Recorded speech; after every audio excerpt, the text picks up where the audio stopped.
আজকের এই ইফতার এবং দোয়া মাহফিল আয়োজনে চাপড়া ইউনিয়ন বিএনপি এবং তার অঙ্গ সংগঠনের নেতৃবৃন্দ সহ আজকের এই ইফতার মাহফিলের সম্মানিত সভাপতি জনাব তোতা মিয়া সাহেব সহ আমার রশিদপুরের ভাই এবং বোনেরা সহ চাপাইয়ের বিভিন্ন জায়গা থেকে যারা এসেছেন আপনাদের সকলকে আমি সালাম জানাচ্ছি, আসসালামু আলাইকুম।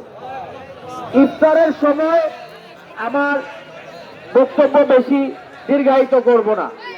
আজকে আমার বক্তব্যের আগে আমি গভীরভাবে শ্রদ্ধার সাথে স্মরণ করতে চাই আমাদের আবুল বাশার সাহেবকে এবং সিরাজ প্রফেসর সাহেবকে, যারা আমার বাবা চৌধুরী তানভীর আহমেদ সিদ্দিকী সাহেবের অত্যন্ত কাছের মানুষ ছিলেন, ভালোবাসার মানুষ ছিলেন।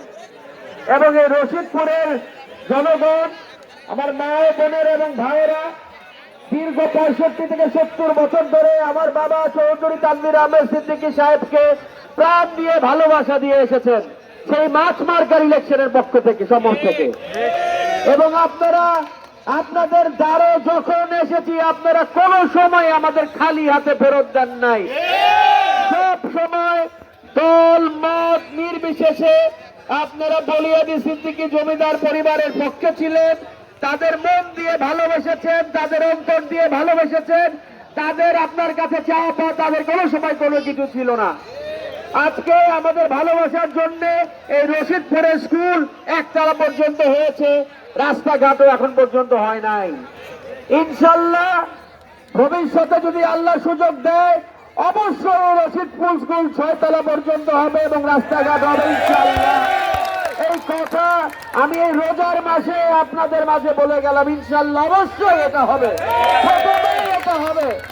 আমি আপনাদের মাঝে আরো বলতে চাই যে আমার বাবা আপনাদের সামনে দীর্ঘ 70 বছর ধরে আপনাদের সেবা করে গেছেন। আমার বাবা যেভাবে আপনাদের সেবা করে গেছেন আমিও ওনার মতো আপনাদের সেবা করতে চাই, আপনাদের ভালোবাসা চাই, আপনাদের দোয়া চাই। রাজনীতি আমাদের পেশা না, রাজনীতি করি আপনাদের সেবার জন্য, এটা মনে রাখতে হবে। আজকে যারা প্রকৃত বিএনপি করে, যারা বিএনপি কে ভালোবাসে, যারা তারেক রহমানকে ভালোবাসে, খালেদা জিয়াকে ভালোবাসে, জিয়াউর রহমান সাহেবকে ভালোবাসে, তারা অবশ্যই চৌধুরী তানভীর আহমেদ সিদ্দিকীকে ভালোবাসে। যারা চৌধুরী তানভীর আহমেদ সিদ্দিকী সাহেবের কথা বলে না, যারা বিএনপির কথা বলে না, তারা আওয়ামী লীগের দোসর। এই কথা আজকে আমাদের মনে রাখতে হবে, এই কথা আজকে আমাদের উপলব্ধি করতে হবে। তাই আমি আপনাদের মাধ্যমে বলতে চাই, আপনাদের কাছে দোয়া চাই, ভালোবাসা চাই, আপনারা আমাদের দোয়া করবেন, আপনাদের সেবা করতে পারি। এবং আপনাদের কাছে বেগম খালেদা জিয়ার জন্য দোয়া চাই, তারেক রহমানের জন্য দোয়া চাই, কালিয়াকুড়ের সকল মানুষের জন্য দোয়া চাই। কারণ দেশকে অস্থিতিশীল করার একটা পায়তারা চলছে এবং আমি দোসররা দেশটাকে অস্থিতিশীল করতে চাই, এটা আমরা হতে দিব না। আপনাদের কাছে সকলের জন্য দোয়া আছে, আমার বাবা চৌধুরী আব্দুল আহমেদ সিদ্দিকী সাহেবের পক্ষ থেকে দোয়া আছে, আমার জন্য কাছে দোয়া আছে।